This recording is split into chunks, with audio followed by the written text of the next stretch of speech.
Welcome to the Unlist, guys. So it's not going to be a super long video, but I wanted to put this out there in light of having smelled the recent Sauvage Eau Forte, the first Francis Kurkdjian masculine mainstream entry in the Dior canon, I suppose. And I want to talk about the consequences of Sauvage on the perfume industry, the perfume market, people's tastes, the whole nine yards. And you're probably thinking, consequences? Why are there consequences? Well, there is, because Sauvage is an unintentional, paradigm shift in what we expect from a perfume. Well, the original Sauvage, for those of you who care, it is a deep vintage bottle, I suppose, because it's from 2015, so it's the first one. It's the first run of the stuff.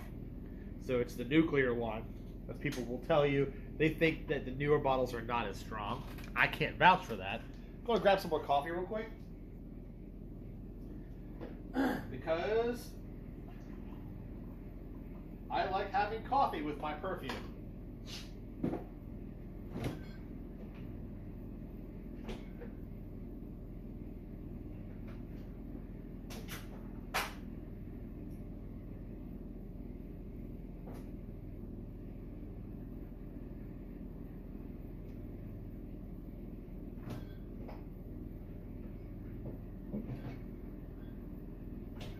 Artificial video extension, right? Because that was like a minute of silence, huh? Oh well, deal with it. These videos aren't edited and I don't care. You should know what to expect by now from me. This is my house. I'm not stuck in here with you. Y'all are stuck in here with me. So, for context, Sauvage has nothing to do with Eau Sauvage, which is this guy right here. Although both have one thing in common. Both are chemical masterpieces. What do I mean by that? Well, Edmund Ranitska was really playing with chemistry a lot in the 40s, 50s, and 60s. And he's the one that really popularized the use of hedione in perfume, which is used to create jasmine accords and white florals, plus hydroxycitronellol, which is used to create Mugit, Lily of the Valley Accords. Unfortunately, that's been restricted recently, but you can still use a little bit of it. It's not banned outright. And of course, watermelon ketone, aka Kalone, that he would use alongside lactones to create fleshy, ripe melon accords in his perfumes. And he came out with this in 66, I believe. Could be 65, I think it's 66.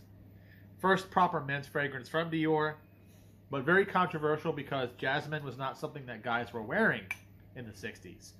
Okay, the 60s was a very austere decade up until the Beatles came along and Woodstock started, the whole Summer of Love thing, and that changed everything. But before that, guys were very conservative. Everybody had short haircuts, clean shaven, that whole like militaristic kind of look, right? So eating red meat, drinking Coca-Cola and beer. You can call it toxic masculinity if you want to. I'm not touching that, but that's how guys were. That whole He-Man, red-blooded vibe was kind of the whole thing. So jasmine perfume comes out, marketed to men, and suddenly Liberace and Bowie poofed into being. No, I'm just kidding. They were around before that, but like suddenly people like Liberace and Bowie were relevant as the style shifted towards slightly more gender nebulous. I'm not talking full Rocky Horror Picture Show guys. I'm not talking Tim Curry in fishnets, but guys could have long hair, guys could have floral prints, right? That sort of thing. Well, that was ushered in very slowly through the latter half of the 60s. And Eau Sauvage kind of became a bit of a vanguard for that. So let's fast forward 50 years. Dior has always been someone to never shy away from controversy with their perfume. Okay? Now, not every single thing they've ever put out has been controversial. Like, Jules is not very controversial. Dune Pour Homme is not very controversial.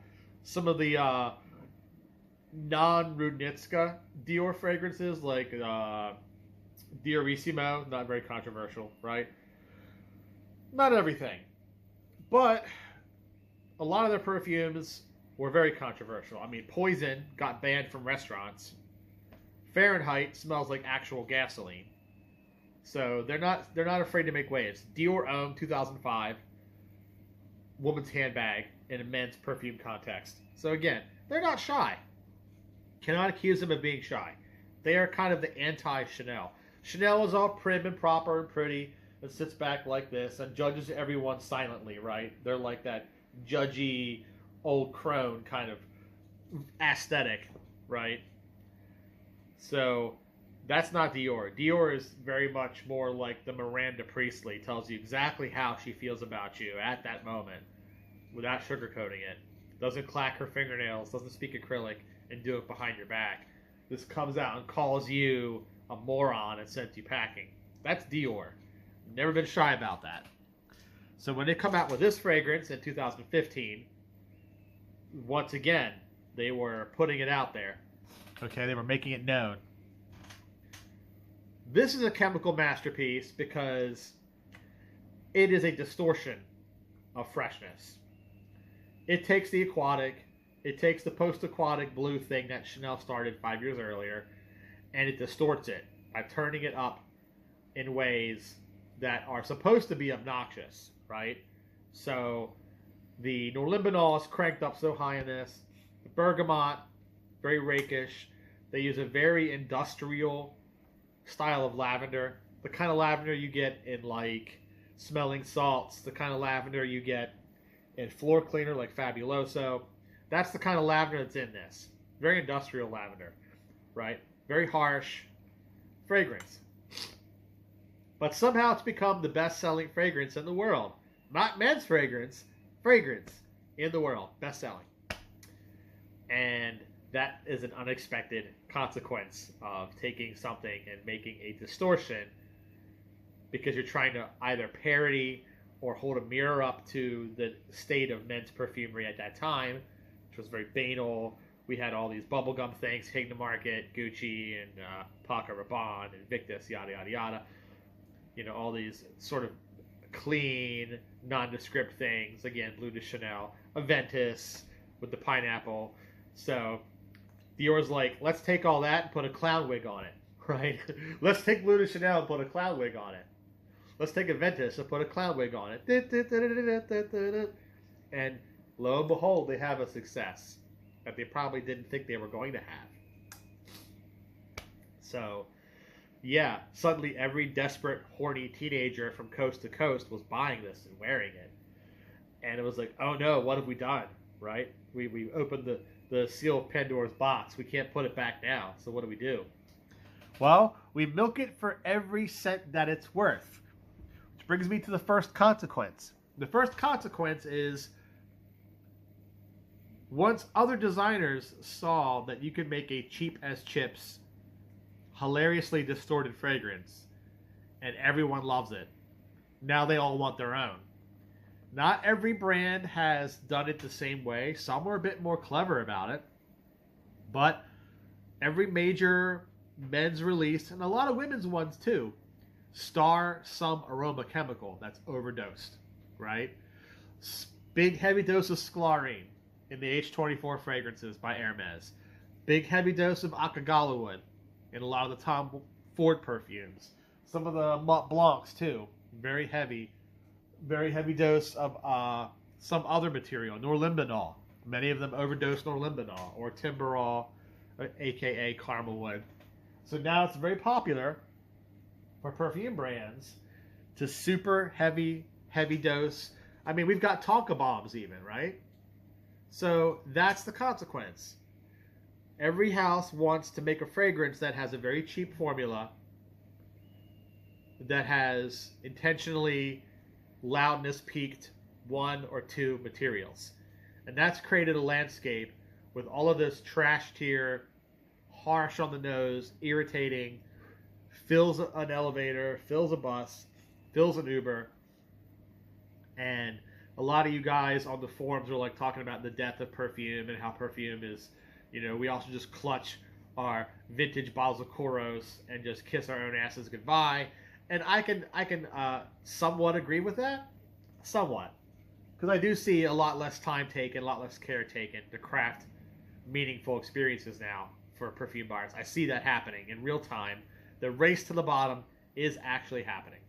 Prices keep going up, quality keeps going down, and you're supposed to just smile like a happy little consumer and keep buying it.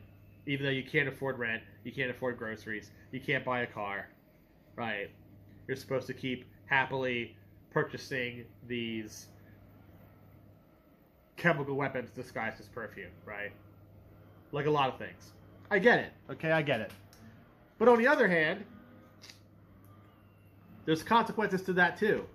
And the consequences is that people stop wanting that.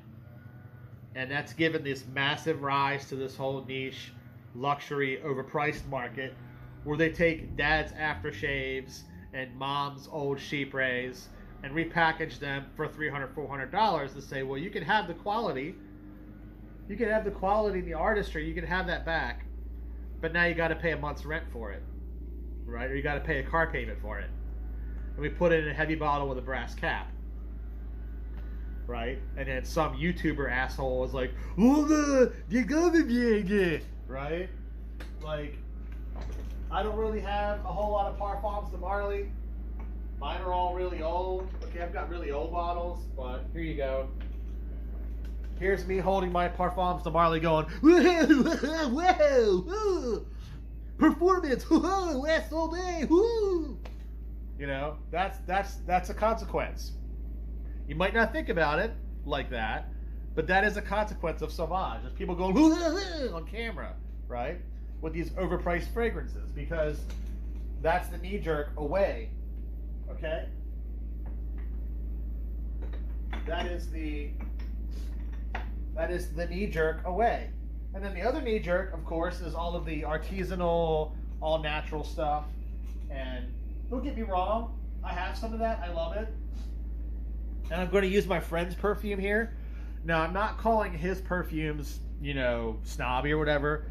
I'm just calling the fans snobby. But, like, my friend Darren Allen and his perfumes, you have the guys sit there and they'll be like, pinkies out.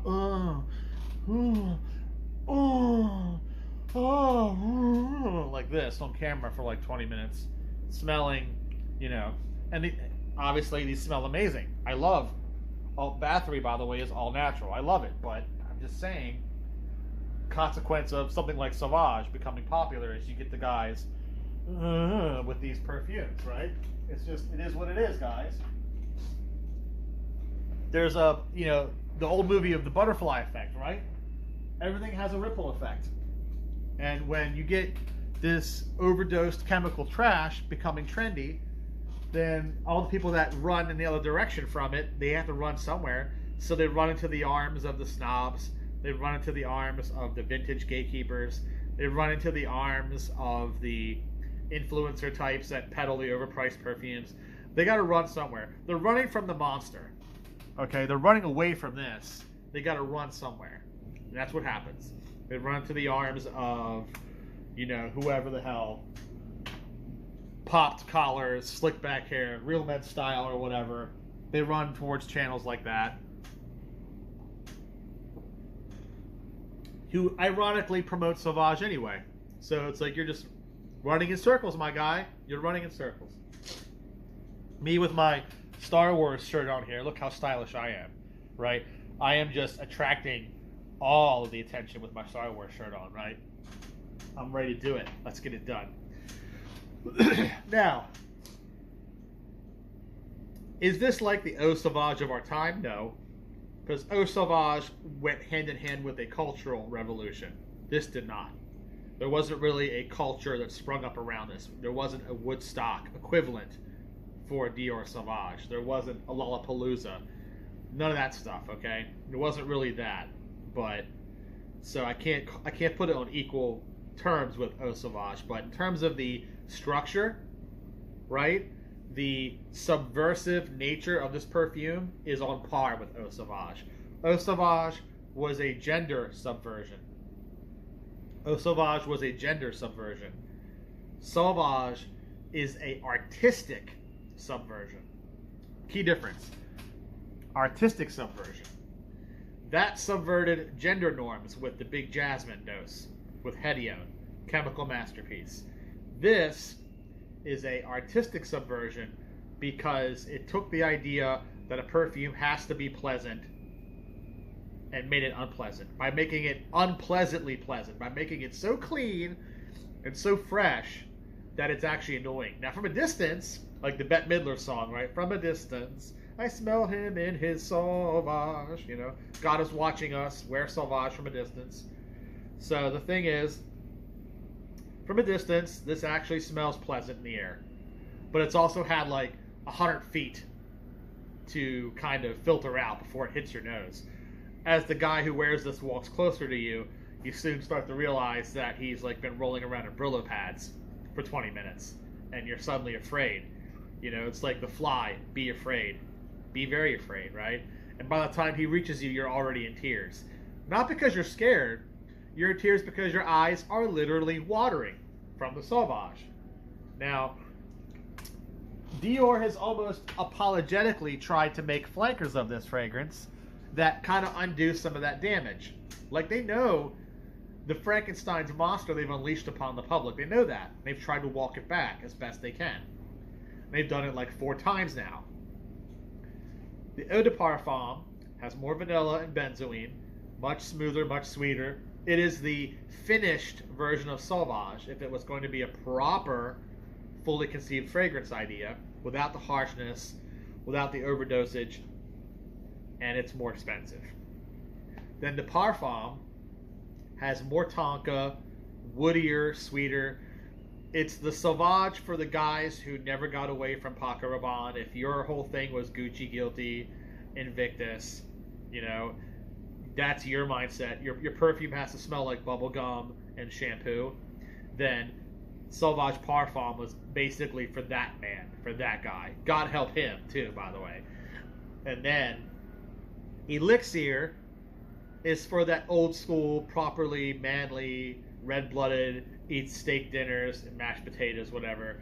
The guy that still thinks that Drakkar Noir should be like the peak of men's fragrance, you know, hoards vintage bottles of Zerius and makes videos that run 3 hours about one fragrance, right? That guy needs a version of Sauvage too. So he got Elixir. So all those like gatekeeper types that like, you know, mainline oak moss into their veins, they get Elixir, and they pay dearly for it. They pay a massive, massive upcharge for that. To have that woody, powerhousey kind of properly 80s vibe of Sauvage. I like it. I like Elixir. It's overpriced, yeah. I don't own it, but I like it. And then very recently, Francis Kurkdjian, who took over for Francois Damasci, his whole thing is he likes doing his version of everything, right? He likes to do his takes. Like he did his own versions of perfumes for other houses under MFK, right? Fleur de Mal was not a success, but he made Apom, the men's version, as kind of like his take on that idea. So he's not only done reiterations of his own stuff with refinements, but he even he's always been a whole idea of this is my version of this thing.